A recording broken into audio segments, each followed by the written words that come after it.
1 Petrus 3. Hidup bersama suami istri. Demikian juga kamu, hai istri-istri, tunduklah kepada suamimu, supaya jika ada di antara mereka yang tidak taat kepada firman, mereka juga tanpa perkataan dimenangkan oleh kelakuan istrinya.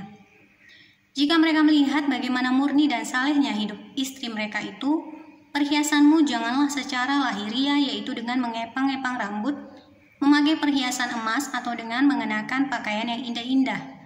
Tetapi perhiasanmu ialah manusia batiniah yang tersembunyi dengan perhiasan yang tidak binasa yang berasal dari roh yang lemah lembut dan tentram, yang sangat berharga di mata Allah.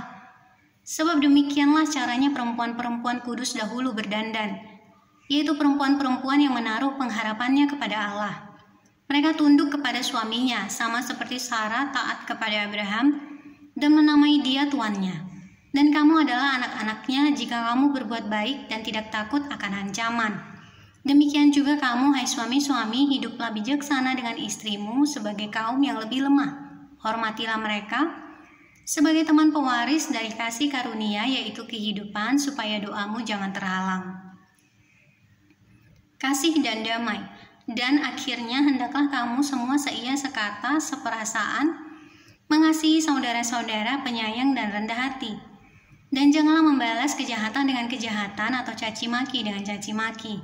Tetapi sebaliknya hendaklah kamu memberkati, karena untuk itulah kamu dipanggil, yaitu untuk memperoleh berkat. Sebab siapa yang mau mencintai hidup dan mau melihat hari-hari baik, ia harus menjaga lidahnya terhadap yang jahat dan bibirnya terhadap ucapan-ucapan yang menipu. Ia harus menjauhi yang jahat dan melakukan yang baik. Ia harus mencari perdamaian dan berusaha mendapatkannya. Sebab mata Tuhan tertuju kepada orang-orang benar dan telinganya kepada permohonan mereka yang minta tolong. Tetapi wajah Tuhan menentang orang-orang yang berbuat jahat. Menderita dengan sabar. Dan siapakah yang akan berbuat jahat terhadap kamu jika kamu rajin berbuat baik? Tetapi sekalipun kamu harus menderita juga karena kebenaran, kamu akan berbahagia. Sebab itu janganlah kamu takuti apa yang mereka takuti, dan janganlah gentar. Tetapi kuduskanlah Kristus di dalam hatimu sebagai Tuhan. Dan siap sedialah pada segala waktu untuk memberi pertanggungan jawab kepada tiap-tiap orang yang meminta pertanggungan jawab dari kamu tentang pengharapan yang ada padamu.